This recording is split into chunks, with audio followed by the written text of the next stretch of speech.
All right, thank you everybody for coming to our wonderful fireside chat with Dr. Jackson Crawford. We had him here not the most recent July, but the July before that. And we had a lot of people come and we had a lot of fun. So if you're coming back, thanks for coming back. And if you're new, thanks for coming for the first time. We really appreciate it. So I'm Dane. I work here at the Natural History Museum of Utah. I'm not that important.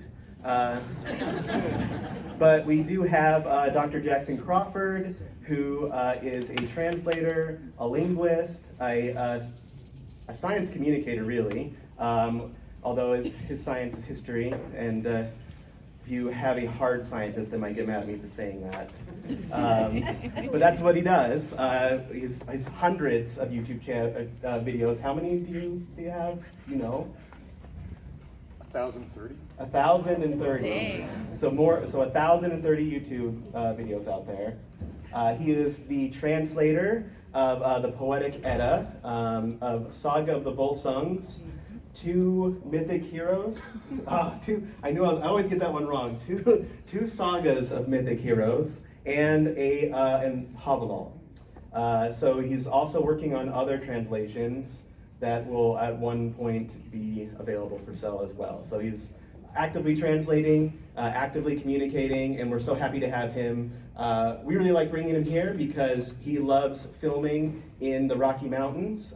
He is a native of the Rocky Mountains, and he appreciates that they're better than everywhere else. And so that is why we're excited to have him here with us in a Rocky Mountain state. It's not Colorado or Wyoming where he normally is, but it is probably the better one.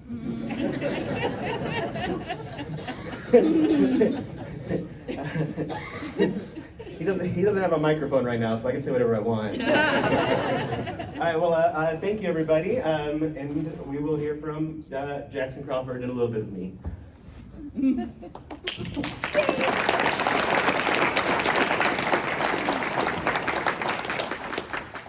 Hi, I'm Old Norse Specialist Dr. Jackson Crawford. Wait. There we go, yeah. Hi, I'm Old Norse Specialist Dr. Jackson Crawford. There we go. What? I have not said a cross word about Utah. Last time you were here, you said it was hot. Yeah, now it's cold, so apparently you have seasons. Wow. The only place that I am on record as disparaging in any public medium is Ohio. That has nothing to do with Ohio, really. But I really enjoyed coming here and talking to you folks. Some of the same people and some different people, obviously. In July of 2023, we were talking about runes, some of the amazing rune discoveries in 2023. And this visit was partially inspired by another discovery, this one a little bit closer to home. And housed closer to home, Loki's ceratops. Yes. We are a dinosaur museum. It's one of the many things we have here, and we're very excited to have found the original Loki. Your second hot take after the color. Yeah, visit past worlds if you haven't yet on the second floor. It's pretty great. It must be a cast. It is, and unfortunately, so the Loki ceratops is going to go to Denmark and live there. So we only have it for a few more months. Okay. So definitely check it out before it leaves to Denmark. Obviously, where Loki belongs. Well, so of course, Loki's ceratops is named partially, or I think maybe exclusively, because its horns kind of look like the horns of the helmet of Loki in the Marvel movies. I am a recent spectator of the Marvel movies. I only saw them because my fiance was really sick. Yeah. We needed something to do. So now I've seen them. They do not reflect the eddas very well. So I thought what I would do, at least at the beginning of this talk, is kind of get into Loki. I've never really done a big talk on Loki. So I thought I would share with you some of the basics and get into some rabbit holes of some weird questions and speculations about Loki. But to begin with, Dane, you asked me to do some readings, read some stuff in the Norse. Now, my usual go-to, my old chestnut for that is, of course, to pull out some Havamal, read some Havamal Old Norse, but I thought I'd just read some quotes about or by Loki, if you'd like to set the mood in some Old Norse here. So here from Völuspá in Skama, Loki åtjarta lindi brendu, fann han holvsviden hugstein kon, barð lóttur kviðugur af konu illri, þaðan og foldu flagðvært komið. My voice does not change when I read Old Norse. I don't think. So that says, to read it just as literally as I can, Loki ate a heart from a burning linden tree. He found the half-roasted heart of a woman. Loki became pregnant from that evil woman, and from there, every evil woman on the earth has come. My ex-wife.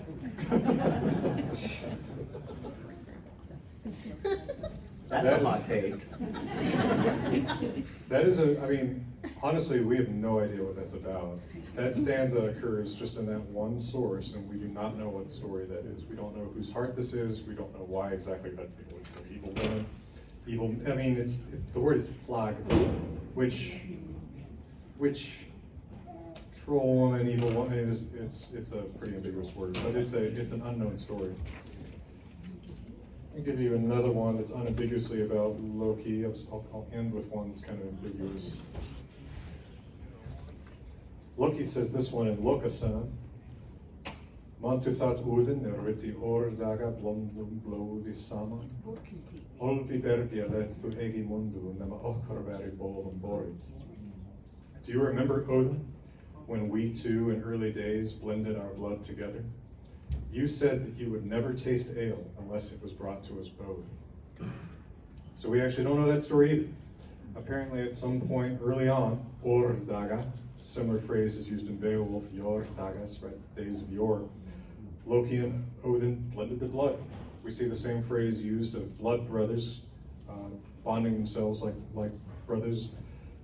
And they promised that they would never taste ale, or Odin's promised he would never taste ale unless it was served to both of them. This, I think, whatever the exact true story behind this is the explanation for why the gods keep Loki around. We often forget that Odin does not eat. He lives entirely off of wine, much like my mom.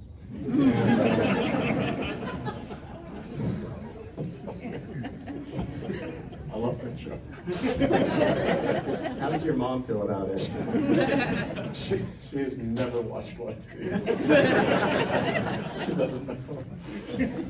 But because Odin wants to continue to drink, I mean, I honestly think that may be why Loki's kept around, as much trouble as he is. But we actually don't know the story. Here's another reference to Loki from Völuspá. Hafsohun vikja hverra lundi lægjar viki loka åþekjan. Þar sitter sigin þau sín og vervel glíð. Byttu þeir inn eða what? She sees a prisoner lying under a grove of hot springs, yearning to deceive. He looks like Loki.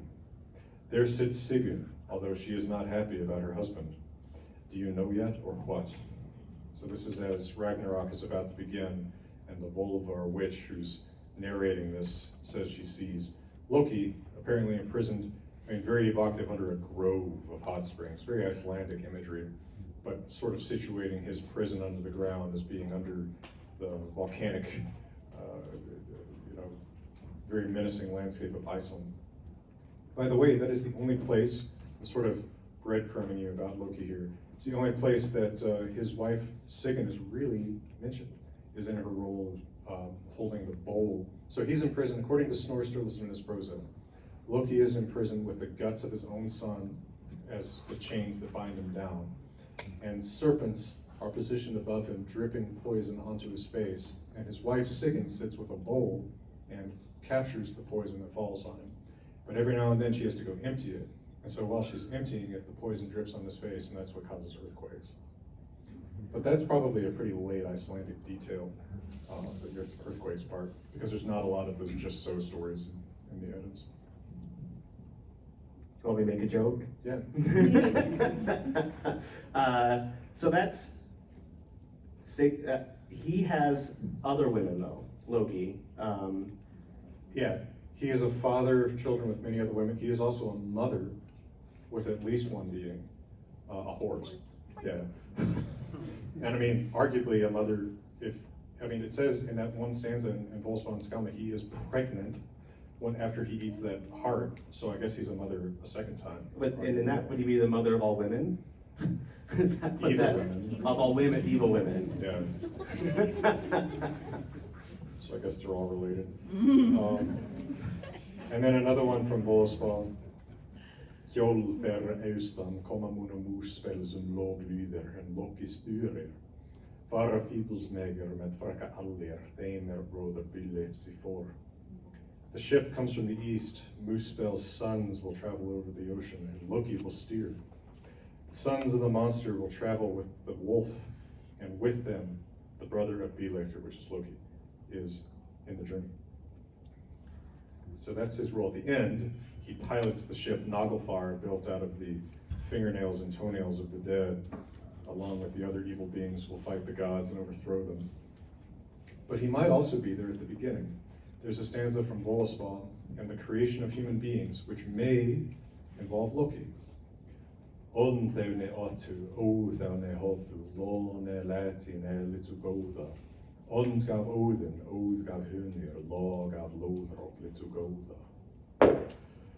This is about the first two human beings, Askar and Hemla. They didn't have spirit, they didn't have mind, they didn't have hair, nor voice, nor good looks. Odin gave them spirit, Hunir gave them mind, creative ability. Lothar gave them hair and good looks, some more than others. But whoever Lothar is, he may actually be Loki. There is a very, very little known source called Lokror, which is in a manuscript from the very late 1300s or very early 1400s, extremely little known, never translated to my knowledge into any language other than Icelandic. I mean, it's in Icelandic, so I don't think it's actually been translated or anything. It's a rhyming little ditty about Loki and Thor visiting Utgard-Loki, and it is a very little known third source for the Utgard-Loki story, but it consistently calls Loki Lothar. So, given that that is a pretty old source, Viktor Thorgesson, the most recent editor of the Prose Edda, has suggested that must be Loki, and in fact must actually be a legitimate old name of his. In which case, Loki is there next to Odin at the creation of human beings, which is surprising. And he made people hot. Yeah, well, that is literally what it says. I mean, like, yeah, I mean, Thanks, Loki.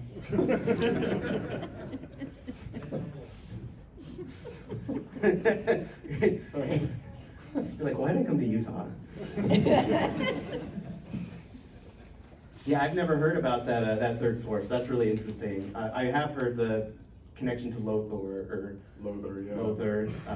Well, the name only occurs, the name literally occurs twice. Outside of that, it occurs in Völuspá, in that stanza, and it occurs in like one list of names, where it's just an alliterating name with an L, and we don't even know who it's referring to. But in Lokror, if you all like hearing Old Norse, I can read you a little stanza from it. It rhymes. Fyrirþar soltur langalei, Loki al gungu and Thor rave, Lothar kvetts that victim sjá, lítið hús, og garða smá. So the companions went a long way, and Loki walked and Thor rode. And at the end, Lothar, it just constantly goes back and forth calling him Loki and Lothar, said that he saw a little house and some small gardens. So he is the same guy in that source, and I think, yeah, legitimately it's the best evidence we have for who Lothar is. There's I think I've also heard that he might have the name Lofter. Yeah, he's very often called Lofter. Actually, a couple of these stanzas that I just read, they alternate by calling him Loki and Lofter. Yeah. This is actually one of the funny things about Loki. I know we're kind of jumping into the middle of all this, but most of the gods most of our sources are poetic, either primarily or secondarily, right? The Poetic Edda is entirely in poetry, and then Snorri, in writing about the Norse gods in the Prose Edda, is mostly drawing on poems that are either in the Poetic Edda or got left out because they weren't known to that editor or maybe deliberately. But mostly, all the different gods have dozens of different names that start with different letters because we want to alliterate with different things. Most of Loki's names start with L, right? I mean, if Loki and Lothar are definitely the same person, but if Lothar is also his name, that's another L name.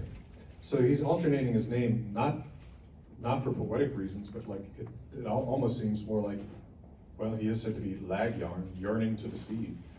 You know, maybe this is a reflection of his slipperiness, almost, right? He has so many different names and he doesn't need them to alliterate, right? I mean, we can call Odin 80 names based on, you know, we can call him Helgetyr, right, if we need to alliterate with an H. We can call him Gautar if we need to alliterate with a G. We can call him Hrothtyr if we need to alliterate with an H. But Loki's names mostly start with L. Are there any others that you know of than the ones we've already mentioned? Yeah, I'm thinking about that now. I mean, there's, what is there, it's Nord something fibulae. The Nord-Endor fibula. Yeah, with was it Logathor? Yeah, actually, I mean, that could not become Loki. It could become Lothar, that other name.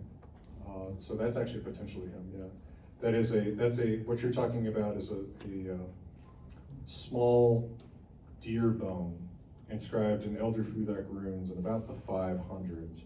And it includes the name Wodan, Odin, I believe Thunor, Thor, and then Logathor. We have no idea who that is, but it actually could be that name Lothar. Yeah, it's Vigithor, Thonor. Vigithor, yeah. Killer Thor, yeah. Which is pretty rad. Yeah, the best kind. Yeah. I mean, insert the electric guitar if you'd like. But part of what I was thinking, and okay, so was that enough Old Norse? Is that interesting? Is that No. cool? No, all right, there'll be more. Last time we did this, someone, I think it was Jack Waters, asked for you to read Old Norse. And so that's why I had you do it, because people really just love it. Okay, But there you go. That's your appetizer, Old Norse. Maybe there'll be some entree and dessert Old Norse later too. But, you know, I was just thinking about this because, you know, I was reading the sign about Loki Ceratops and it said, all right, so we named this after Loki because he is, quote, often depicted with a horned helmet. And I thought, often in Marvel, you know, he does not have a canonical helmet in our sources of Norse mythology from the Middle Ages. He does have a special pair of shoes. That's something that I've never seen in the Marvel movies. yeah, they curl up, right? Like little elf shoes. Well, they're supposed to make him run faster. But they do curl up. Like that's, I'm not I don't making, know about that. okay. I don't remember that being a detail. You look at All right. No, I mean, they could just be Air Jordans, I don't know. But they make him run faster, yeah. It's actually how he gets away from the dwarves that want to cut his head off when he bets his head and then loses the bet. So he does have magical shoes, but not a magical helmet. I might just be thinking of an Icelandic illustration on the medieval manuscripts. Early modern manuscript. Yeah, that.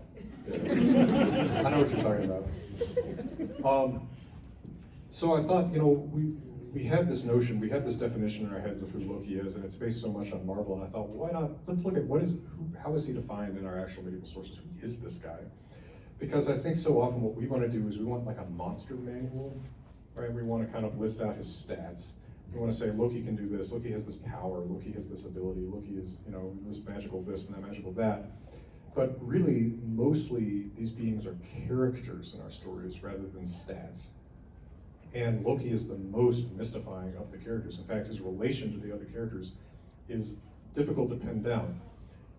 So, for those unfamiliar, let me see if I can summarize this since I have 1 minute. Our main sources for Norse mythology that survived from the Middle Ages are 2 books from Iceland, both named Edda, not my fault. Both named Edda, with another word that starts with a P, not my fault. The Poetic Edda and the Prose Edda. So the Poetic Edda is a collection of about 30 poems that could well have been passed down orally for hundreds of years before they were written down in the 1200s.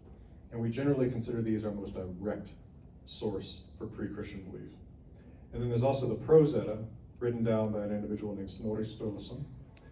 And he knows a lot of those poems. He also knows a bunch of other ones that aren't in that collection.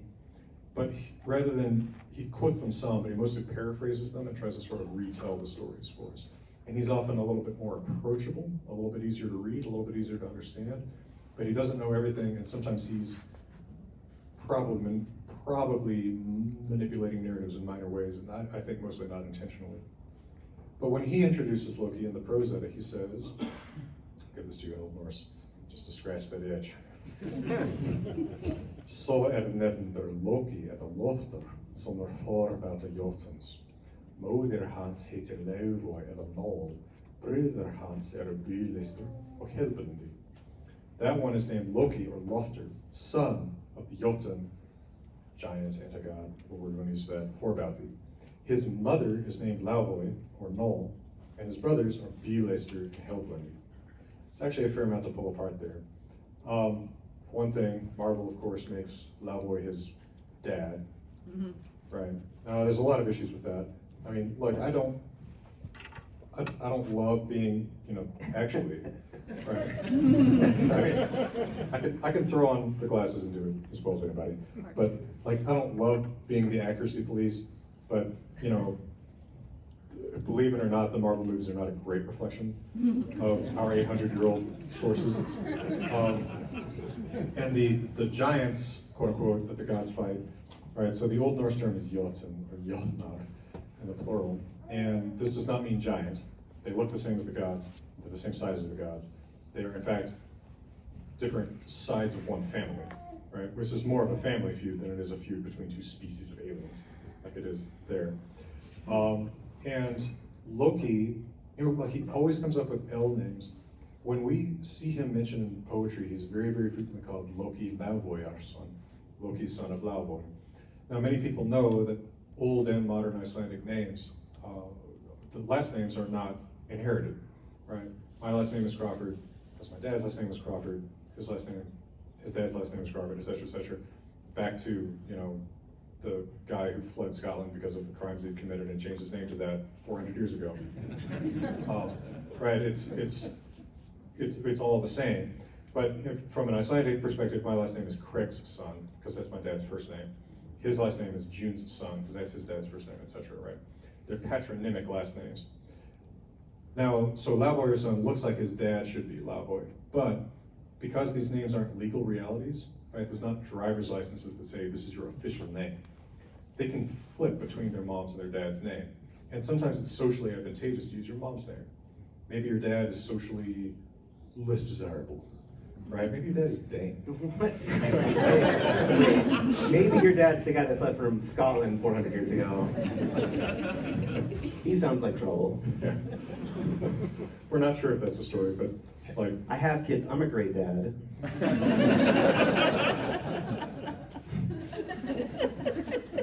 That's the rumor. But like maybe your dad is less socially desirable, and that's probably the case with Loki. That the Marvel movies make a big deal out of Loki being, really a giant. Okay, oh my God, he's actually a giant, not a god. All the gods are descended from giants, quote unquote. I'm just going to use the term because it's what everybody uses, but I kind of don't like giant as a term. Odin is arguably 100% giant. Thor is definitely half giant if you don't count Odin as one, because his mom is one. The funny thing about Loki is that his dad is one instead of his mom being one. But it's more socially desirable among gods to acknowledge your godly ancestry. So that's why he's Loki Laufeyarson. He's identified as his mom's son rather than his dad's son. Also, because it's alliterative poetry, right? Norse poetry is, rather than, well, I read you one rhyming poem, but that's a pretty late thing. The traditional poetry is alliterative rather than rhyming. We don't have roses are red, violets are blue, inside I'm dead, and so are you. It's 10 terrible Tyrannosauruses on Tuesday towered over Tokyo, right? That's their poetry style. So Loki Laufeyarson gets you a free line of poetry. So it's also, that's nice. But his brothers are an interesting question because Snorri actually names his brothers twice and says they're Bylister. Some manuscripts say Byleifter, and then Helblindi. Interesting names. Hard to say whether Byleifter or Byleifter is the original form of the one brother's name, because he is only named as the brother of Loki. We know nothing about him. He actually did occur in that one stanza I read you from the end of Voluspa, the end of the world. He's called Byleif's brother, so it's a long-standing name for him. Well, we have no idea who this is. The name looks like it means, and I'm not kidding, bee, like bzz, bee, shoe.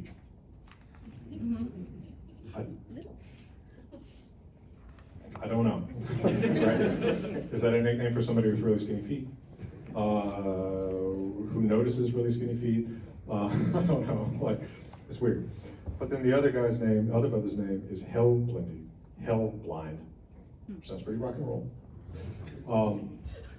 Now and then, if you look these up online, you'll see all kinds of explanations for these. Be aware, people who call themselves linguists online are not necessarily card-carrying linguists. There is not really a plausible way to make that be half-blind, which would be really rad. It would definitely mean Odin then, right? Because he's one-eyed. People have tried to explain it that way, but it's hell-blind. It's very clearly hell-blind. I don't know what that means. Blinded by hell, blinded by death? Blind to death? Blind to hell? It's very, very, very difficult to see what exactly this is supposed to literally mean. But it is a name of Odin, because if you read the Poetic Edda at the end of the poem Grimnismal, when he names all of his names, he says one of them is Hellblind. It is not impossible that even though, oh yeah, the main thing people get from Marvel that they shouldn't is Thor and Loki are brothers in Marvel, right? Which they are not in the Eddas. Maybe Odin and Loki are brothers. It's not impossible, just based on that little hint. Yeah, but it flows better in Marvel, wouldn't it? Both brothers. I guess. I mean, to be fair, we like the stories with Loki and in Thor. They're kind of set up where Thor is a little bit simple and Loki's a little bit clever. Yeah, and that's a satisfying narrative, right? I mean, like it's me and my brother, right? Yeah, I know. Yeah. Actually, well, what's funny, so after we watched the Thor movies, I did a little Zoom thing. I just did an Eventbrite, pay what you want, and come listen to me rant about these movies a little bit. And one of the attendees, I regret that I don't remember who, pointed out to me that in fact, even though Thor and Loki are not brothers in the Eddas, their brother dynamic is pretty true to their dynamic, and that dynamic is very common in the sagas, where you have one brother who's handsome, blonde, popular, and strong, and then another brother who's ugly, dark-haired, nobody likes him, but maybe he's kind of clever, and that's absolutely me and my brother. Well, that's Egil, right? Egil Skallagrimsson, and It's Egil and his brother, yeah. Yeah. Ego. Nobody reads it out loud to me when I'm reading the song. I mean, in modern Iceland it's Eid, but yeah, Egil Skallagrimsson, yeah. Yeah, absolutely, it's Egil and his brother Thor, yeah. So yeah, I mean, there is some truth to the dynamic between them. But I wonder, and this is pure speculation, big red alarms going off, speculation, not something that's necessarily in the sources. It's not impossible that Odin and Loki are brothers. It would sort of help explain why Loki is kept around, right? Because it doesn't make a whole lot of sense. He's going to lead the enemies of the gods against the gods at Ragnarok. Why is he there? Right. I think there's something to be said though about the regionality of these stories. I mean, it's easy for us to kind of look back and see we're used to there being like a monolithic religion with where everybody in that religion are on kind of the same page. But there was no, central authority saying this is Old Norse dogma. So, the Loki of Iceland could be way different than the Loki of Denmark, or the Loki of Sweden, or even read like the valley in Sweden versus the next door valley where everybody loves Loki versus everybody hates him. I think that's extremely valid. Of course, what we really have a source for is Icelandic Loki, because that's where our manuscripts come from. We do have a certain amount of folklore that comes from the other Scandinavian countries, but always we have to keep in mind that could be influenced by somebody who's read the Icelandic literature later. Even Saxo, who is arguably a separate source, writing in Denmark in the 1200s, he says some of his sources are Icelanders. So really what we know is the Icelandic version of Loki. Now, at the same time, even within those Icelandic sources, we have differences, right? So in the Prose Edda, when Snorri is talking about who creates human beings, and I mentioned a little bit of that story from the poem Völuspá, but in the Prose Edda, he says that's Odin and his two brothers. And then in the Poetic Edda, we hear it's Odin, Honir, and Loder. Again, not impossible that those aren't mutually contradictory. Maybe Loki, Loder, is one of Odin's brothers. But they don't try to explain this. They don't try to set this out, right? There's no monster manual that says this guy equals this guy, right? It's told for an audience that already knows these stories, so it's going to be elusive. It's always going to dance around, spelling things out for us. You mentioned Saxo Grammaticus. Also my ska band. Interesting thing about him is he never mentions Loki. He tells a version of the story of Balder and his death, and Loki's not involved at all in that. It's just Hother who's fighting Balder well, her name's with an N. What is it? Yeah, Nana. Yeah. Woman. And then he does, however, mention Utgard-Loki. I think he calls it like Utgard-Lokiacus or something like that. Mm-hmm. Very Latin. And he just lives in a cave. Yeah, so this is a third source that's important to mention, I guess. Saxo Grammaticus, again, also the name of my ska band, was a writer in Denmark in the 1200s, so roughly contemporary with Snorri in Iceland, who wrote down several of these stories, but he heavily Latinizes the names, which is always kind of funny. And he tries to turn them all into sort of Christian parables. So he tells the story of the death of Balder, and the lesson of it is men should look at women bathing. It's very biblical. Yeah, it's like, that's what the whole thing is for. But actually, if you'd like, I can do some story time with Uncle Jack here and retell some of this story in both forms, because this really does kind of get to the heart of who Loki is, and it gets to the heart of what our sources are really like. So, Snorri in the Prose Edda tells us that there was once a god who was so beautiful that everyone and everything loved him. His name is Balder. Right? Balder has no speaking parts, by the way, in any Old Norse text. He is just there to be beautiful.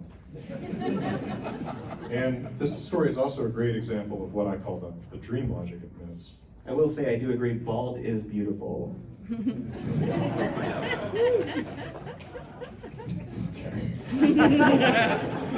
His name is related to an English word, but it's actually bold. He's the bold one. So, Balder's mother, Frigg, decides that Balder can never die.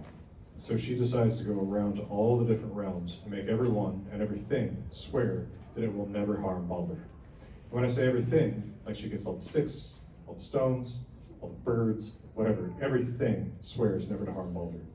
Now, this is a pretty good example of that myth logic, because if you can get everything to swear not to harm Balder, get everything to swear not to harm any of you, right? But this is sort of, myths are much like dreams. They're not, you might have problems that are set up that just you get sort of railroaded into a solution that doesn't really necessarily solve the underlying problem, which is that you're mortal.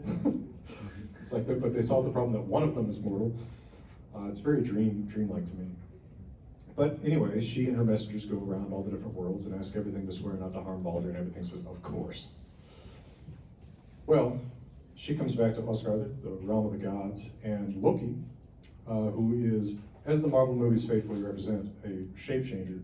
Loki takes the form of a woman, potentially a woman that Frigg knows, and goes to her and gets into conversation with her and says, hey, did everything really swear that it would never harm Balder? And she says, well, yeah, I guess not every single thing, because I didn't ask mistletoe not to harm him. She says, it seemed too young to me to take the oath. And this is a big trope in Norse mythology, that in Norse sagas in general, someone who is too young to swear an oath is then recruited to break it. Mm-hmm. So Loki goes down to, well, it doesn't necessarily say Earth, it says west of Valhalla, which is the most fascinating, weird description of the location of something that I can think of. I don't know what west of Valhalla is, but he goes west of Valhalla where mistletoe is growing. And takes mistletoe and makes, and people differ on how they depict this in art, but the Old Norse word is, he makes a wandr, which is related to our word wand. So it might just be like a foot-long stick thing. It doesn't really sound like a weapon, but he makes a wand out of it. I still, if you know what mistletoe is, I still don't know how to make a wand out of it. I do not know how to make anything out of mistletoe. Right? It's a shrimpy little plant that grows, like mesquite and oak and stuff like that. So it's weird. I know how to make a romantic evening with mistletoe. Just hang it up above you. Okay.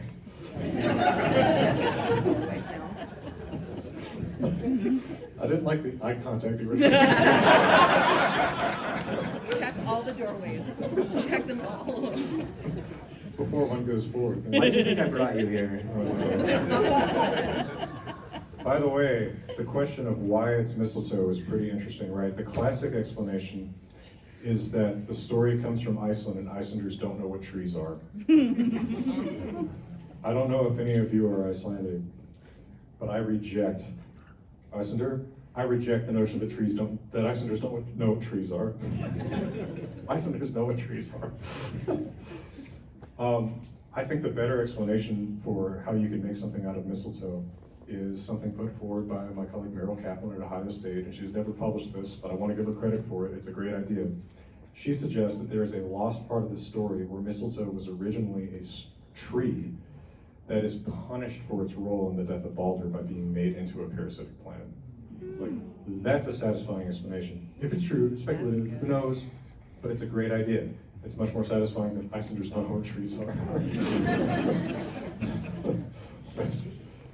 Anyway, but he has some kind of weapon made out of it. And it goes back up to Oscar there, or where, it goes east again, and finds the gods who now realize, well, since nothing can harm Balder, what's the most fun thing that we can do is throw stuff at Balder. So the gods are entertaining themselves, throwing their axes and spears and shooting arrows at him and everything, and Balder's just standing in the middle like an anime pretty boy. And, however, there is one god who is not playing in the god games, and that is Balder, Balder's blind brother. And Loki says, oh, Balder, why aren't you playing throw stuff at Balder? And Balder says, well, I'm blind, I can't see him to throw anything at him. And Loki says, well, take this in your hand, I'll guide your hand.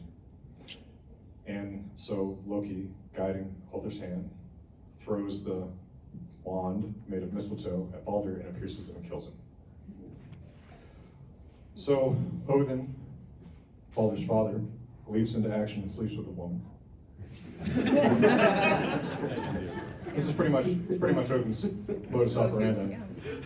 So he has a child with a woman named Rindr, and this is actually a major characteristic of the gods in Norse tradition as well as many other traditions, is that they have supernaturally short or long pregnancies and supernaturally short or long childhoods. So he goes, conceives a child with a woman named Rindr, is born a day later, and a day after that he avenges Balder by killing Halder, the blind god, not Loki.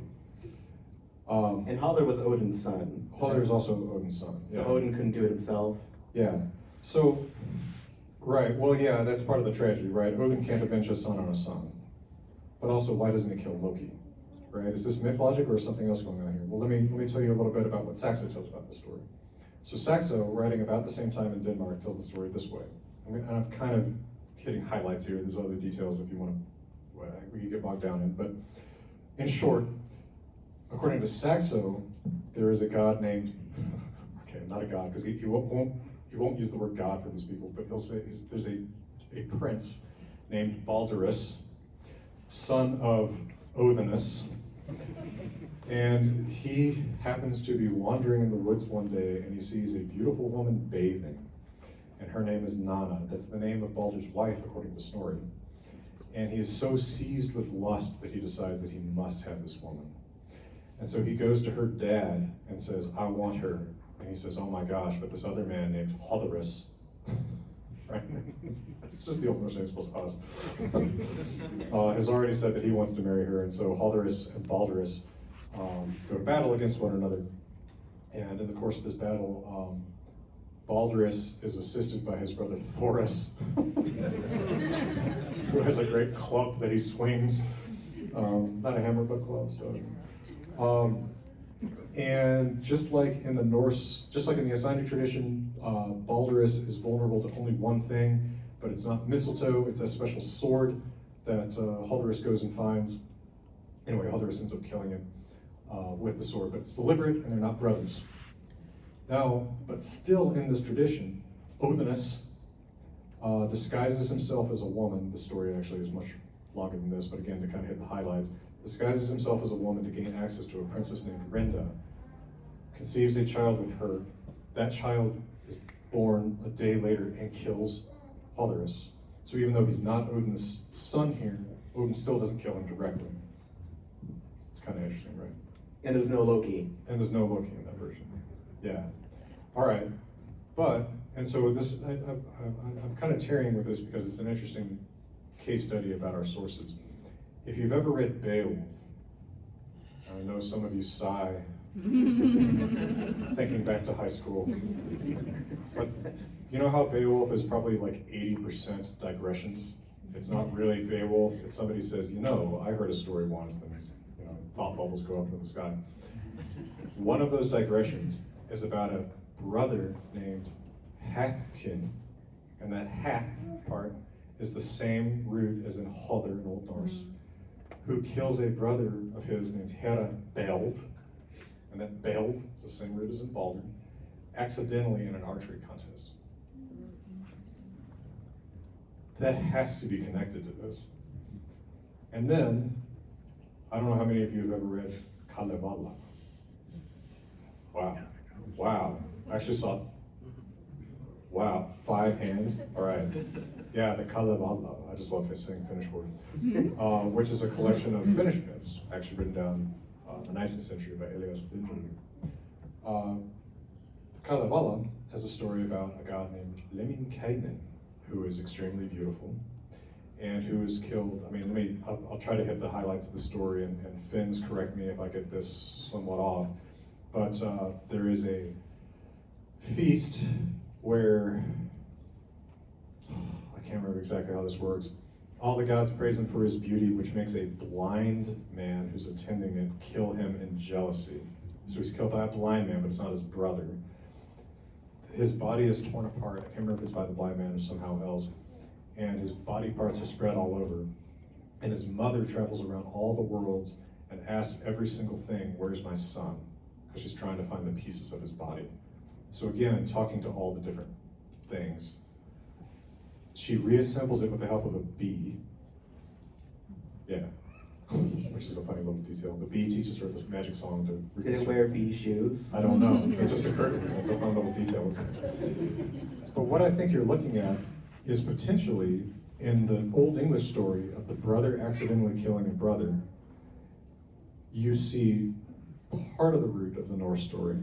And then in the Finnish story of the mother who goes around, the beautiful man killed by the blind man, and then the mother who goes around and talks to every single thing about it, although in the Norse story it's before he dies, in the Finnish story it's after he dies. I think at the union of those two stories you actually see something like the origin of the Norse story.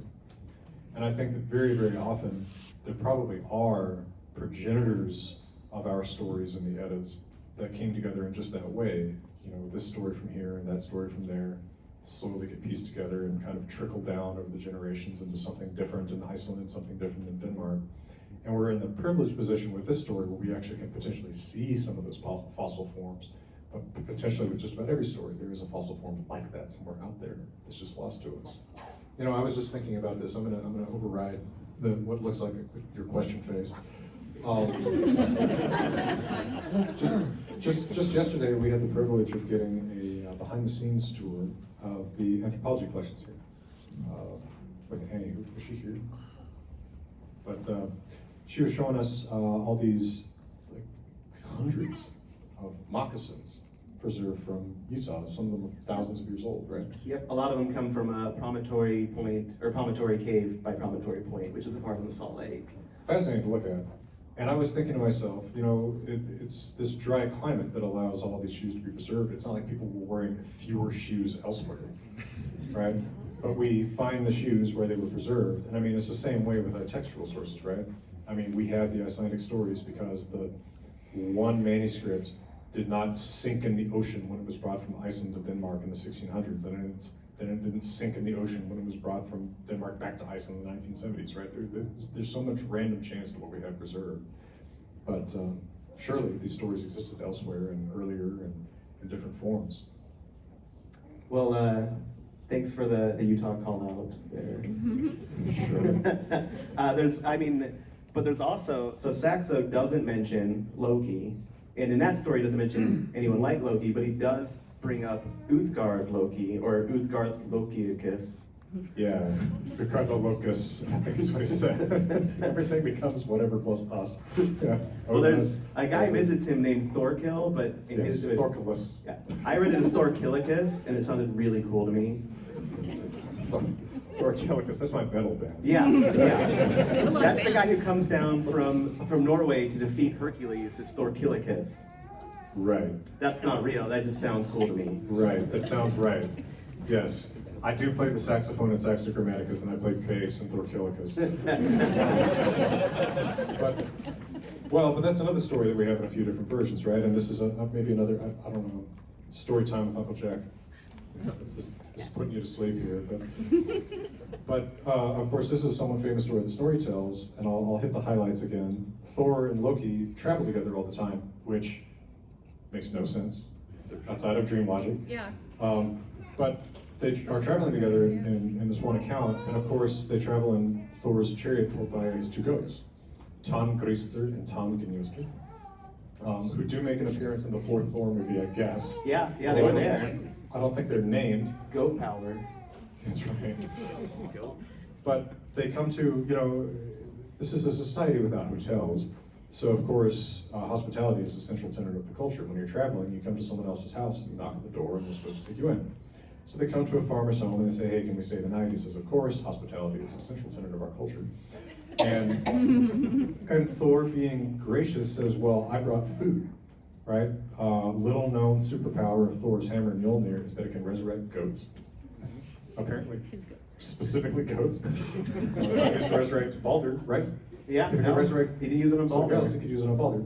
But, so he says, well, let's eat my goats, and then in the morning I'll bring them back to life with my hammer. But no one can break their bones, because if you break their bones, I can resurrect them, but I can't heal broken bones. So, unfortunately, overnight, so the farmer has two kids, and his little boy, Thjalbi, snaps open one of the leg bones to suck on the marrow. And so in the morning, when Thor resurrects this pile of goat bones, one of the goats is lame. And so Thor says, I should kill all of you. Because that's the worst. Well, but the farmer says, please be reasonable, please just take my children as your slaves for life. Check the just. Also, I think that marrow was worth it. also not in the Marvel movies. Yeah, But right. canonically, Thor does have two child slaves who travel with him everywhere. Although that is a strong resemblance of comic books to the Eddas and to mythology in general, is whatever age you are, you're that age forever. Do they actually call them thralls? I mean, do they actually call them slaves? No, Or they don't. are you editorializing? Are they just servants? Oh my gosh. I mean, I'm thinking about it now. I don't know. I mean, I appreciate you calling me on it. Yeah, all right, I don't know. I don't remember the word thrall actually being used for him. But, okay, so Thor and Loki continue their journey. Now they have two kids with them. This is the story, and I'll touch on just the highlights of it, where they come to a house in the woods that's empty, and they stay overnight in it. And it has 4 little rooms and 1 big room off to the side. And in the morning, an enormous man shows up and says, "Oh, that's my glove." Right? It's kind of there's some slapsticky humor to this. But this is also the story that has a lot to do with why people associate Loki with fire today, because they eventually find themselves at the home of a guy who calls himself Utgard-Loki, which looks like it should mean Loki from outside the gates. Okay, and he is a very Loki-like figure, even though Loki's with Thor. And he says that everyone who visits me has to defeat someone here in some kind of sport. And so Loki says, well, I am, and this is a canonical thing about Loki, I guess. Loki says, well, no one can beat me at an eating contest. Set me up an eating contest. And so Utgard-Loki has a trough filled with food, filled with specifically pork. And he has Loki start at one end, and at the other end, he has someone named Loki start. Now Loki, L-O-G-I, means flame. And so Loki doesn't know it, but he's literally competing against flame. And of course, Loki eats all the meat in his half of the trough, but Loki, Flame, consumes not just the meat, but also the bones and also the trough. So Flame wins the eating contest. Because the name Loki resembles that name Loki, generations, starting with at least Jakob Grimm in the mid-1800s, have thought that Loki must be a god of fire, although he is never really associated with fire. In fact, I would say in that story, he's defeated by fire. That doesn't seem like a god of fire to me. So he hates fire now. No, I just don't think that he has anything really to do with fire canonically, right? But he's so associated with it. Like Dungeons and Dragons is the god of fire, right? Most fantasy works that I've ever seen were like they give the Norse gods god of titles. He's god of fire, but he really doesn't have that particular association. Now, what Loki's name means is another interesting question. It is probably not related to Loki, flame. It's very difficult to make that connection work linguistically, but it probably is related to the word lock. Right? It is. I mean, these languages are fairly close. The word lock in Old Norse is lok, L-O-K. He seems to be the locked one, the shut one. Perhaps because he's shut up, locked up. He is imprisoned in a cave. But also, I think it could have to do with another story where his lips are sewn shut, which is the only canonical detail of his appearance, by the way, is that he has had his lips sewn shut by dwarves. Yeah, there's a stone that depicts that. Yeah, there's a stone from the Viking Age from Denmark that depicts a man with stitches on his lips, and that is probably intended to be Loki. I think that's pretty cool, actually. Yeah, canonically, there's actually nothing said about his appearance beyond the stitched lips. Oh, and he's hot though. Oh yeah, Snorri does say that. It's important to remember that. I mean, canonically, not as much so as Baldur, Yeah. because who could be? But yeah, I guess you're right. Canonically, he is supposed to be attractive. Yeah, and then you have Utgard-Loki, who's not Loki. Yeah, and Snorri. Yeah, it's such a confusing story. I mean, this is like, I'm sorry, but I so often feel like over the years of trying to teach about this stuff in universities and now in various ways on the internet, I feel so often like all I do is give people questions instead of answers. But this is a question: who is this other guy named Loki that Thor and Loki are visiting? Who acts like Loki because he creates all these illusions?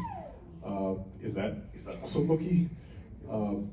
Saxo has a story about him with Thorkilicus, our bandmate or band, Right. who visits a different, like he just visits him in a cave. I think. Yeah. He's just a guy who's chained up in a cave, so who knows? I think he has to go there. The king sends Thorkill to find out like the secret of something, like the secret of life, or whatever. And he goes there, and it stinks, and you realizes.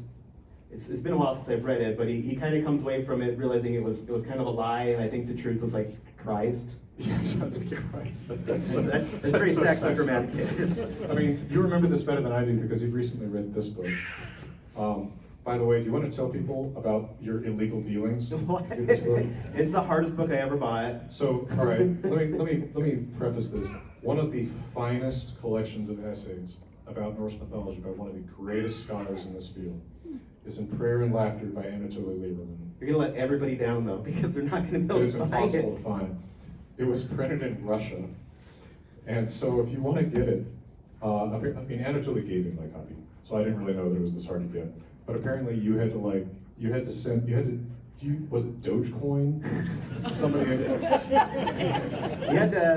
Kyrgyzstan. I had to. It was actually mailed from like Had to Egypt or something. write the publisher in Russia, and got an email back from the publisher in Russia, and an email from a very Russian person in broken English, telling me to PayPal money to a person from North Africa with a very North African name, and with the promise that one day the book would arrive at my house. That's awesome. And that's how I got my copy. There was a lot of prayer in Prayer and Laughter. It's like, well, it's $80. We'll see if it shows up. And people had privacy concerns about TikTok. But anyway, Anatoly Lieberman does, I mean, he analyzes the heck out of this stuff, so. You know, if you would like to have an adventure in cybersecurity, you can also get this book. There's probably somebody who has scanned it on Scripty or something, I don't know. It's a really interesting book, though. It's a fantastic book. Like, for instance, he takes the Balder Loki story, and he thinks that the Icelanders have no idea what mistletoe is because they don't have trees. Or, and that it was, I still doubt this. He thinks it was a reed associated with Balder, that Balder was holy and had a reed associated with him. It goes back to this idea that you only can be killed by your own weapon, and so the reed was like his holy object. It was the only thing that could kill him, and it was hidden, and that is what the information that Frigg gave was where to find the reed to kill him with. Yeah, that's right. Thank you for jogging my memory about that. I mean, the great thing about Anatoly, if you just want to see a true genius, just look at everything from a completely different side of it than you've ever thought about it from. It's a great book. Or if you can ever find his papers, he's one of these guys who, like, he thinks outside the boxes, he doesn't even see the box. Yes. Right? I mean, he's such a valuable thinker that way. And like, even if you don't quite agree with what he says, it's like, wow, I'm glad somebody thought about this in a way that I never could have. So. Yeah, you can find a lot of this book on academia.edu. Oh, really? Okay. Not all of it, but a lot of it. Okay. And don't have to give your social security number to Yeah. somebody. I didn't need that credit score. Identity theft is a real thing. But yeah, I mean, yeah, I find that interplay very interesting. There's two Lokis, an outside the world Loki and an inside the world Loki, and I mean, you also do run into where people will say that Loki might be related to Lucifer. Well, because they start with L's. Yeah, and they've got fire. Yeah. And he's Chaos. I don't know. Like, a lot of that plays into, a lot of that is from the people who think that Norse mythology is all made up in the 1200s by people like Snorri. And so they try to find a Christian source for everything. The people writing down the eddas are Christians. Incontrovertible. Sure. To some extent, they are going to unconsciously import Christian understandings of things, especially Snorri, because he's retelling stories. We have to be aware of that. I don't think he's renaming and making up characters, right? And that's a lot of where that notion comes from, that, okay, look, Loki kind of looks like Lucifer if you knock off the fur. I mean, that's literally the 19th century argument for this. I mean, and I agree with you. I'm just Thank you. asking hard questions. But I mean, and it's true, because you do run into an academic, especially not very recently, but like a pushback against the idea that these things are as old as they are sometimes because the things were written so much later. But I do feel like we find archaeological evidence, we find rune stones, and we find other depictions that do show that a lot of these things are much older than when they were written down. And so those people need to stop being annoying. Well, no, but I mean, there's legitimate questions and legitimate challenges here. I mean, I was just meeting earlier talking to some of my Patreon supporters, and we discussed a little bit. There's a stone in Sweden, and I'm really trying to remember the name of it. It starts with an R. But it depicts a lot of elements of the saga of the Volsungs. We have Sigurður stabbing a dragon from below. There's a dead otter next to him. He has a smith surrounded by his smith tools, beheaded. There are birds in a tree talking to him. If you know the saga of the Volsungs, this is all a scene that's described in the saga of the Volsungs, which is written down in Iceland 200 years later, right? By someone who we no reason to think went to Sweden and saw this stone. These stories can be remarkably consistent over time. But at the same time, how old is a story? It's as old as the telling. I just told a version of the Utgard-Loki story that's unique to me in a way, right? I mean, like the particular things that I emphasize or don't emphasize or rephrase or joke about. And that version of the story is 5 minutes old. And to be fair to Marvel, you've recently watched a new retelling of that story. Yes. And in their valley, they have Odin, or Loki and Thor as brothers. Yeah, I know. And you know, look, like, if you were Hollywood executives, how would I put this to you? You're modern storytellers, you're modern saga tellers. Please spare me. What you do with these stories is exactly what the saga writers were doing 800 years ago. You are reimagining them for an audience contemporary with you. Please pay me. And there's so much legitimacy in what you're doing as an extension of exactly what those people were doing. Please pay me. But I mean, it's true. I mean, it is the same thing, right? Because what we're reading is at the end of a transmission line 2, right? I mean, if you look at something like the story of the death of Balder, I don't think there's one source for it. I think there's at least 2 sources for it, and it's getting recombined in at least 2 different ways in Denmark versus Iceland, right? And so where is the real story, right? I think there's only real stories when we're talking about historical events, but you see this happen with family things too, right? Because I'm named for an earlier Jackson Crawford who served his country in an incredible 2 tours in World War II in the infantry. I mean, like, there's some incredible stories about this guy. I don't believe about half of them because I've also watched Band of Brothers, Dad.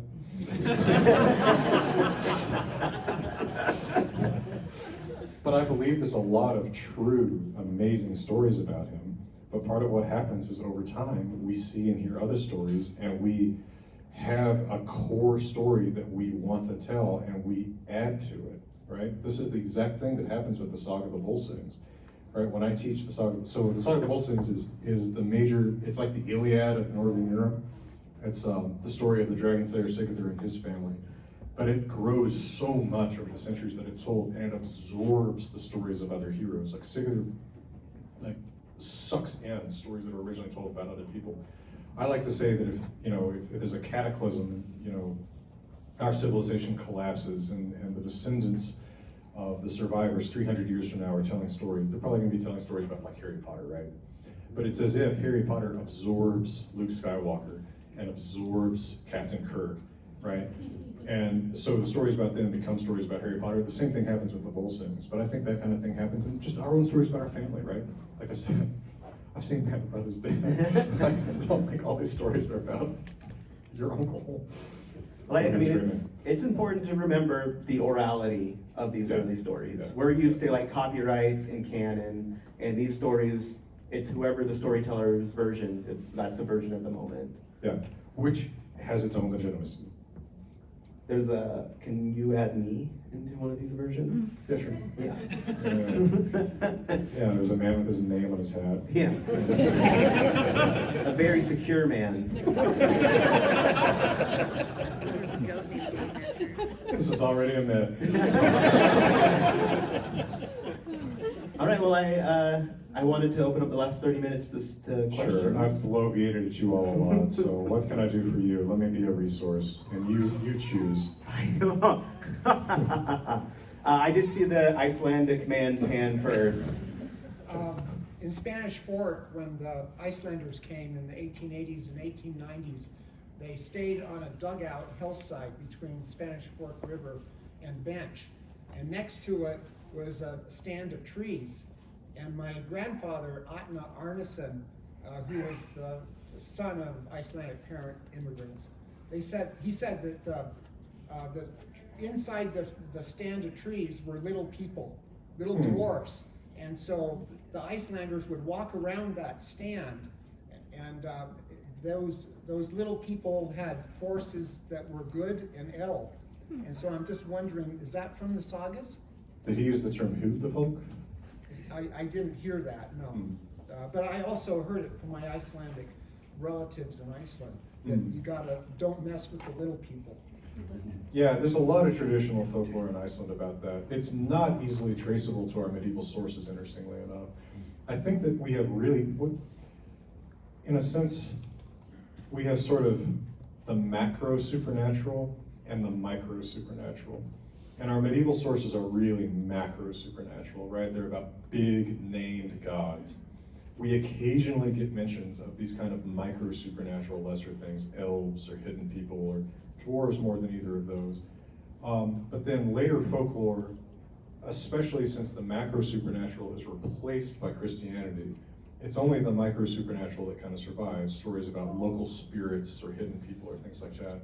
So we tend to have later sources for that and earlier sources for the macro supernatural. So there's all these traditional beliefs in Iceland over the last few centuries about the hula folk, the hidden people. Lots of sources for them in the last few centuries. That word never occurs in Old Norse. Thank you. I don't necessarily think that people didn't believe in them. It's just not the kind of thing they were writing about, right? It could even be the same thing as the Disir or the Landvættir, which are mentioned in our Old Norse sources. That could be the same thing, just renamed. But even there, we don't really have stories about those things because the stories in Old Norse focus on big gods. Is that a follow-up? Yes. So for that follow-up, I know like the idea of Santa and Odin and that kind of stuff, but I just shivered. I know, right? But going from there, wouldn't that kind of be similar to giving the reindeer like food and drink, like the Landvættir, like they used to do? Is that kind of a Christianization of like leaving out food and drink for the holder of the spirits or whatever, kind of across the centuries? Is that sort of similar now of like giving, either Santa cookies or the reindeer? Is that, do you know what I'm saying? I think potentially because, traditional religions are very transactional that way often, right? Right. We do things for the gods, so they do things for us. So yeah, leaving out little bits of food or something for, even if they're micro supernatural things, I think could be a remnant of the same impulse as the macro supernatural sacrifice. I could see that being the case, yeah. Oh, I just thought about the Odin and Santa Claus thing. I would love for you to elaborate. I don't know, do you actually believe the whole Odin and Santa Claus, like that's really where, I do not think Odin is the source of Santa Claus. As far as I know, the main person this comes from who hates my guts. I don't know, it mystifies me. Santa Claus doesn't have one eye. Yeah. No, but he rides with the wild hunt across, the sky versus Santa who rides in one night to like give everybody presents, which is pretty freaking amazing. But Santa, I don't know. Santa doesn't give you the sword that he later breaks when he harvests you for his army in the North Pole. It's the Disney, like Santa's the Disney version now. Because Odin is such a profoundly Selfish character. yeah, I mean in D&D alignment terms. Okay. The Marvel movies make, the Anthony Hopkins Odin is lawful good. Right. Maybe neutral good. The Edda's Odin he's neutral, but I'm not exactly sure where. I think he verges on chaotic neutral. That sounds Santa. I mean, breaking into people's houses every night? Does Odin come to people's house? I don't know. And the 8 reindeer and the 8 legs of Sleipnir, I don't know. There's other sources for 8. Yeah, there's some weird thing. I don't know. And if there were stories about a Santa Claus-like figure from medieval Scandinavia, I would say okay. But Santa Claus, as we understand him today, mostly emerges in 19th century England. Yeah. Well, and the niece before that, There's a Yule goat.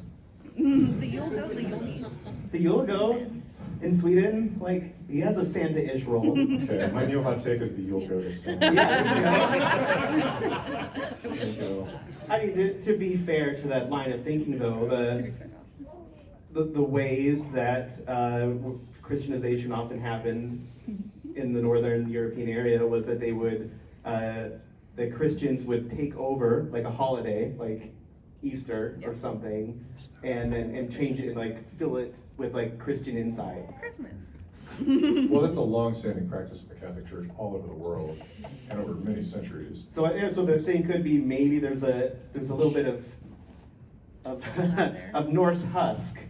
Yeah, there's some with overlap. Christian insights. Okay, all I'm saying is there's 700 years between the Odin of the Eddas and the Santa Claus of Victorian catalogs. But what about the Yule goat? And He's got a broken leg. Pick a hand. I think Jack Waters really wants to ask a question. Well, first, I really enjoyed the avuncular, or maybe Thor and Loki-like dynamic of you two. Who's who? yes, just say yes.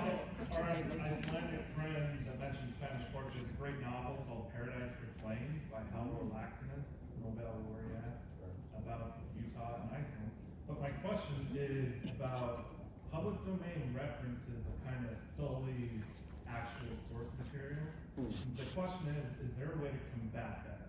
Should people just write blogs about the correct references? Is there a way? Or Like, do you have an example in mind?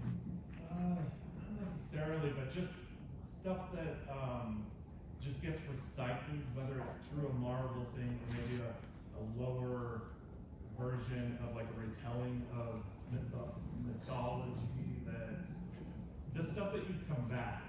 Well, I think probably the major place this comes up, weirdly enough, is, you know, Wikipedia's been around for what, 25 years?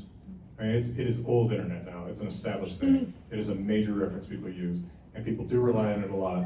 And it's honestly better than a lot of other things that are out there, because at least people are checking it. But one of Wikipedia's blind spots, or weak legs, is that for citations, they use public domain translations of works.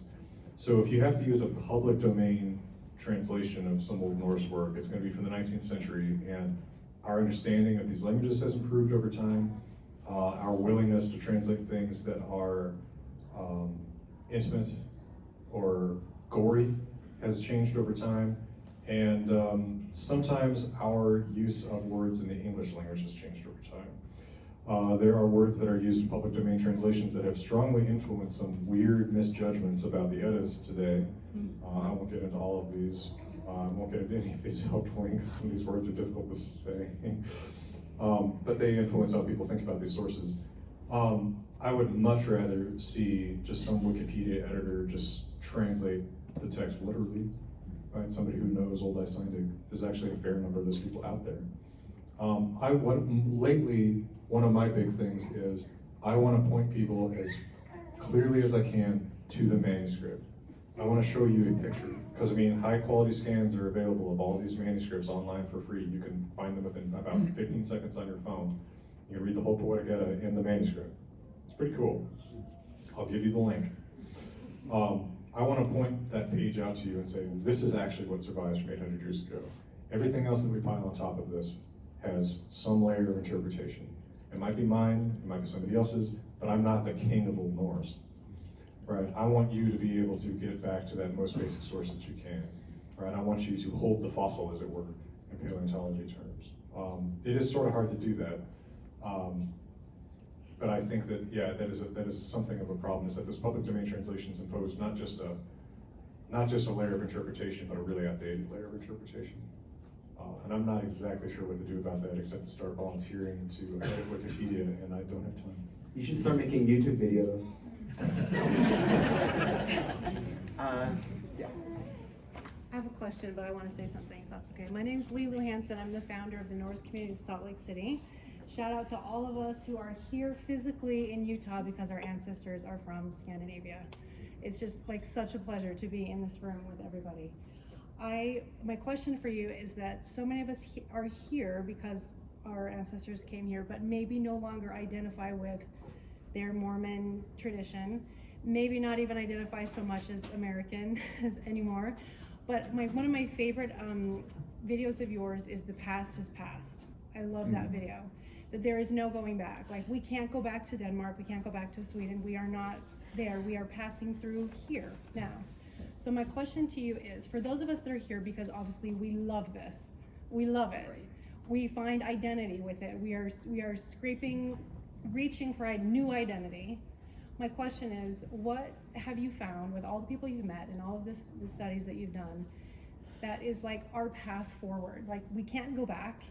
It doesn't serve us to sit around writing runes, but this identity of these old Norse traditions. What's the best pathway forward of like reclaiming it as our own? Is that a good question? I think about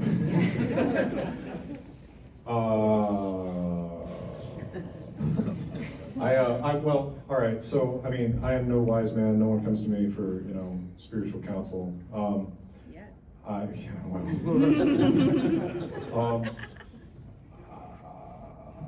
think that there is value, no matter what, in reading things that have survived for a long time. And I think that there is really something to be said for anything that has withstood the test of time, like the Eddas have, right? There's a fairly small set of literature from anywhere in the world that has survived from that long. I think that there is something always to be learned from previous generations that have been here. I think that's why paid a lot of attention to my grandfather. I think that something we were discussing at the table down in the cafe earlier is a fascinating thing to remember about ancient literature is that it's mostly written by people, I'm just looking around, probably younger than the median age in this room. I mean, people could live long in the ancient and medieval world, but they didn't as often. And there were lots and lots of kids running around. The median age would have been somewhere in probably the early 20s. So I think that often we forget that in a sense when we're reading ancient or medieval literature, we're getting advice from people who, though positioned earlier in time than us, are younger than we are. And I think that there's something kind of curious about that. Almost something, I almost feel like, I'm not a philosopher, but I feel like a philosopher could make a vaguely philosophical point about this.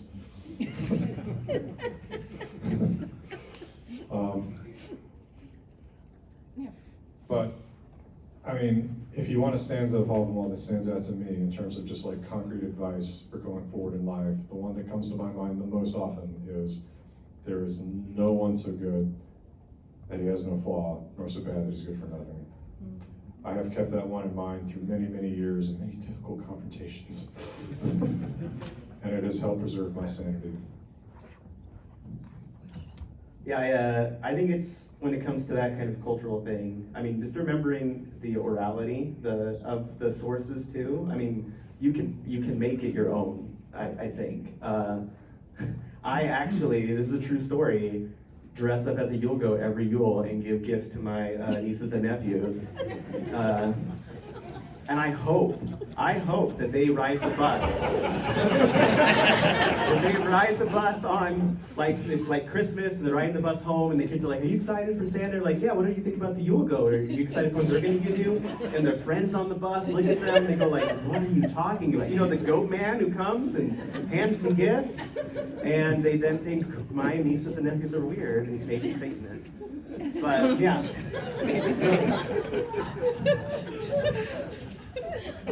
It's a whole thing. There's a jumper. Anyways, next question. There's 3 times more hand sound. It's all about you. It's all about like, are your kids safe? I have 2 main questions. Firstly, with the whole like Frigg asking everything in the universe to not harm Balder, is she asking like newborn babies? Is she forcing them to sign contracts to not hurt Balder? Yeah, I don't know. It says the umbilical cord has just gotten there, and she's like, "Hey, I need you to sign this to not kill Balder." Right. I mean, it's very dream logic. Actually, it just occurred to me, because you horribly put this in my mind, the closest thing to this dream logic is probably Santa visiting every house. It's not that plausible. Free is Santa?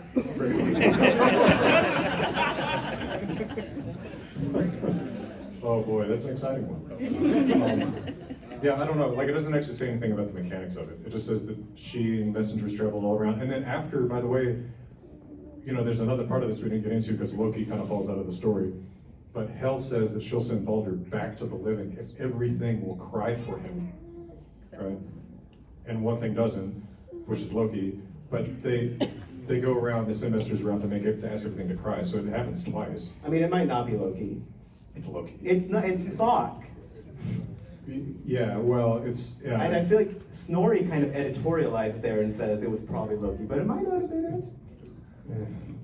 Okay. I hope that you make a YouTube video about how you found those kids were called thralls, and that you find that it was Loki, and you just crush me in like a few weeks. Okay. Yeah, so I don't know what the mechanics were. My second question is like with how all of this was written, because I know sagas are basically like kind of like dry family histories. They're not necessarily supposed to be like interesting fleshed out stories. And like, could the prose edda basically be like Snorri Sturluson's like edgy teenager fan fiction that he wrote? Well, so I'll talk to you a little bit about the origins of the prose edda here, because it is kind of an interesting story how this book came to be. By the way, Snorri Sturluson, you can visit his home. in Iceland at Reykholt. It's very well received. You can actually visit his bath, his outdoor hot pool, which he was murdered very near to. And in fact, we may have an example of his handwriting. The oldest preserved writing in Icelandic is an inventory at his farm from his lifetime. It is possible that it is written by him, or that part of it is written by him, which is kind of neat. But Snorri Sturluson was a poet. That was really his calling. And so the first part of the prose edda that he wrote is the part called Heltatal, which is the list of meters. And it's really just him showing off all the different poetic meters that he knows. That he shows off that he knows 100 different poetic meters, and all of the stanzas that he writes and all these different meters are praising the current Norwegian king. He's a kiss-up. And then he realizes that in all these poems, he had to make all these mythical allusions, and that a lot of people in his lifetime don't know these stories anymore. So he writes Skaldskaparmál. So he actually writes the prose edda backwards. This is the second part of it. And Skaldskaparmál contains a lot of stories that are frequently referred to in mythic allusions in poetry, and then also includes all the alternative names for all the gods, at least the ones that he knows. And then he realizes even then, there's so much more to tell about all this. And he writes Gilbeginning, the part of the prose that people mostly read. And that's where he paraphrases, a solid half of the poems in the Poetic Edda and tries to explain those stories to us. I think that his purpose was actually mostly as a composer of poetry rather than a relayer of myth. So yeah, there's a fanfic aspect to it, but I think he actually is trying as hard as he can to be faithful to the original sources, because he wants you to understand older poetry. I think that he occasionally makes missteps, and the main missteps he makes is that he doesn't know how to handle contradictory narratives. He wants to smash them together, and that gets him confused. So my favorite example of that is Snorri says, I use this example all the time, but there's the tree Yggdrasil, right? And there's a bird of prey on top of it. So in the poems, they don't care what kind of bird of prey it is. They'll call it a hawk or call it an eagle, depending on what they need to alliterate with. He cannot stand the uncertainty, and he says it's a hawk that sits on an eagle's face. That's the kind of thing where, like, all right, Snorri, I'm okay with saying Snorri's editorializing there. I don't think that it's a hawk that sits on an eagle's face. I think it's a hawk or an eagle, and it doesn't really matter.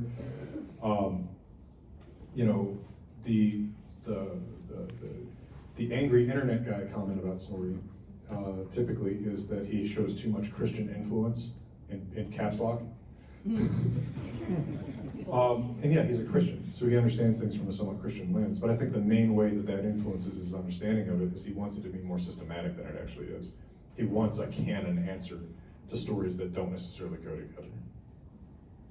Does that halfway answer what you're talking about? Yeah. I was also like, I didn't say this, but I was making a connection in my brain between like 99% of like the Russian fairy tales are about a guy named Ivan fighting an old guy named Koshi. And it's like Ivan there are people who try to like mesh them all together, even though that's not how they're supposed to work. They're just like they're just supposed to. It's like you're talking about Kosciuszko the Deathless, and Father Frost and all those stories. Yeah. I'm familiar with this. So the woman in the back with the maroon shirt. So you talked a little bit about the etymology of Loki's name and how that's kind of in question. Are there any other figures that we have represented in either what's been written down or what's been passed down orally, where either something stands out about the etymology that we have for their name, or there's questions about like where those names might have come from? Sure. Well, the biggest one is Tyr, because his name is cognate with Zeus. Right, it's from the same Indo-European root. If you roll Old Norse Tyr and Greek Zeus and Latin Jupiter, which is you, father, and Sanskrit Dios Pitar, if you roll all these back, you get Indo-European Deus, right, which is a form of the root for sky. So it looks like an Indo-European sky god 5,000 years ago. But once you get into the Eddas, Tyr is a minor figure. The only thing he does is really has put his hand in Fenrir's mouth when Fenrir is being bound. So he doesn't look like he's the major god that he is in Greece and Rome. So I think that there's interesting questions there. Has he been demoted at some point? That's a big narrative online. And like there's an interesting thing that's evolved in the last 25 years. You know, like there's kind of an online canon about Norse myths. It's kind of emerged from just people talking about this on Reddit for 2.5 decades. And this is something you hear all the time is, well, Tyr used to be the head god. Well, maybe, but I think that just because his name is linguistically connected with Zeus, it doesn't mean that at some point in Northern Europe he was a figure like Zeus. It just means that their names are the same word ultimately. But it's still interesting. Thinking of other characters with interesting names, I mean, just to throw one out there that you might not have heard of, that Anatoly brings up in Prayer and Laughter, this Vidar, a silent god who avenges Odin on Fenrir. His name appears to mean willow spear. His weapon is not explicitly stated to be a willow spear anywhere, but it's an interesting little hint that maybe somewhere back there he has an association with, you know, some special weapon he made or something like that, which is pretty cool. Yeah, and Thor means thunder.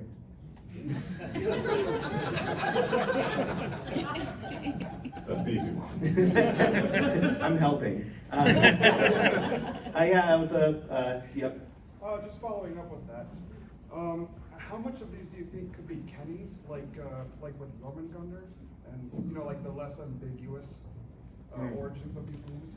Yeah, that's an interesting question. I mean, a lot of ancient and medieval cultures, names are more transparent than our names, right? Although that is changing. If you look at how Gen Z names their kids, there's a lot, well, I mean, like, this isn't me criticizing, but it's true. Like, it is kind of changing, and you get a lot more, like, label names now, right? I mean, like my brother, one of his jobs is he's an elementary school teacher, and occasionally he reports interesting names. Like, wow, that's a name now. Like, that's just a word to me. But in ancient and medieval cultures, very often they are more like words, right? What's interesting about Norse names is very often, and this is actually kind of an Indo-European trait all over, you know, Greek names are like this too, because they're usually compounds of two elements that don't necessarily make sense together, right? So you get women's names like Gunhildr, battle. There's just two different words for the same thing. Or you get a name like, well, William, which is Kagnir Thorgrim's Vilhjolmur. It's the will, right? Like my will to do something, helmet. Right? What does that mean? What's a will helmet? But it's two words that are kind of meaningful and just sort of put together. So God's names, intriguingly, are actually usually simpler than that. Right? Thor is literally just thunder. Baldur is something like bold. Haldr is battle. Odin appears to be the mad one, or something, at least Ode is madness. Frigg is love, right? So their names are often somewhat transparent, but I don't know if that means that they're stories, right? Because it could just be that this is a significant, the word itself is significant, right? Like when we name a girl Battle, it's just that we're a martial culture, and these are words that float around as parts of the girl's name. I don't know that the gods' names are labels that way, but then kennings, yeah. I mean, Jormungandr, which you mentioned, is a name for the serpent that encircles the earth. I mean, it basically means big monster. There isn't really a name for him that isn't a description, because he's also Midgard's armor, Midgard's serpent, right? Serpent surrounds Midgard. I don't know if that's a kenning exactly. I don't know if any of the names exactly strike me as kennings.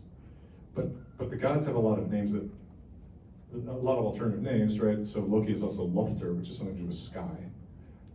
He's also, actually Lothar is pretty hard to explain. Trying to think of some of these other ones. Thor, actually there is kind of a kenning name for Thor, because one of Thor's names is Hlore, the pig rider. Or Troll Smasher? Well, Troll Smasher, sure. But I mean, like, but something he's called as a name, not descriptively, is Pig Hlore, which really does look like pig rider. We don't know why he'd be called that, like what pig does he ever ride? But there could be, you know, again, lost stories in which he's associated with pigs.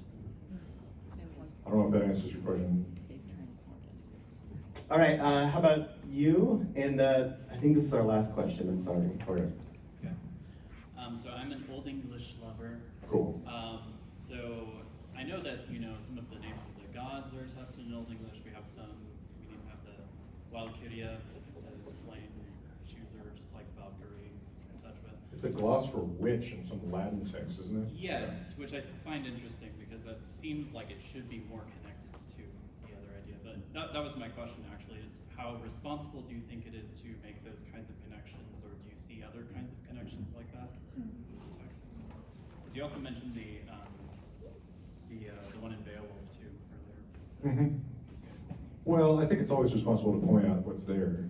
I think that you can then responsibly label your speculation and say, all right, here's what's there. All right, now I'm going to start speculating about it. I think that's fine, right? So my guess is if in an Old English text somebody is glossing a Latin word, I'm trying to remember what it was. It's it might be Sybil or something like that, that's glossed as Valkyria, which is the Old English cognate, right? Slaughter chooser. It does not look like the role of a Valkyrie, but it may just be, you know, a tired scribe like reaching for some native word for like supernatural female figures. I heard this somewhere. And one thing that we could never, I think, totally discount is that Old English scribes may not be reflecting native English traditions anymore. They have so much contact with the Norse that they may actually be reflecting something they've heard from a Norse source. Because you notice some of the homilies that mention pagan gods in Old English actually use Norse forms of the gods' names.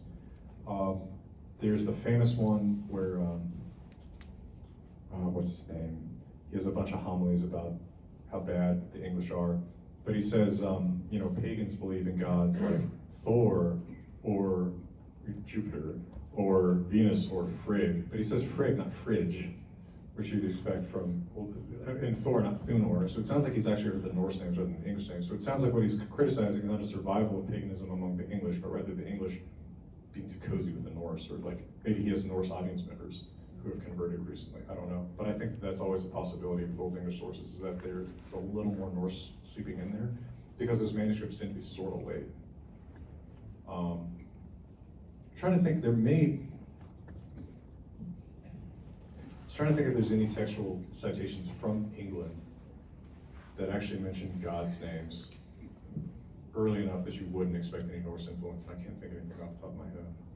There's was it the Frank's casket has a depiction of Wayland. Yeah, that's solid for Wayland. Yeah, but that's not a god, it's just a mythic figure. So something. Hey, he's more than I am. I will say on the topic of Loki, Anatoly Lieberman, he draws a small relationship between Grendel and Grendel's mother and Loki and Angrboda or Hel. I think Loki has as you mentioned earlier, has a meaning with something like lock, and he thought that Grendel also meant something like had a relationship with a word like lock. And then that he felt in the way that Grendel lived like in a cave and went and grabbed people was similar to like Utgard-Loki living in a cave and being horrible. Yeah. I appreciate that you've more recently read these essays. I will say with full respect, because he's a hero of mine, I would enjoy smoking what Anatoly smokes. Because those are connections that I would never think about making, right? Like, and I don't know how he does it. But yeah, there are very, very few, if any, references to because the Anglo-Saxons got Christianized way earlier than the North Germanic people did. And one reason why so many of our sources are Icelandic too, I think, is Iceland is a small country. People know each other. And after the conversion, they're not as worried that their neighbors are doing weird, spooky pagan things. It's like, oh, Thorkill, I know Thorkill. Right? Like it's a small enough society that people don't have the same suspicions of their neighbors, I think. Well, even the way I think their clergy worked was very different as well. They were much more secular. Oh, that's true. Yeah, I mean, the last Catholic bishop of Iceland was beheaded along with his sons.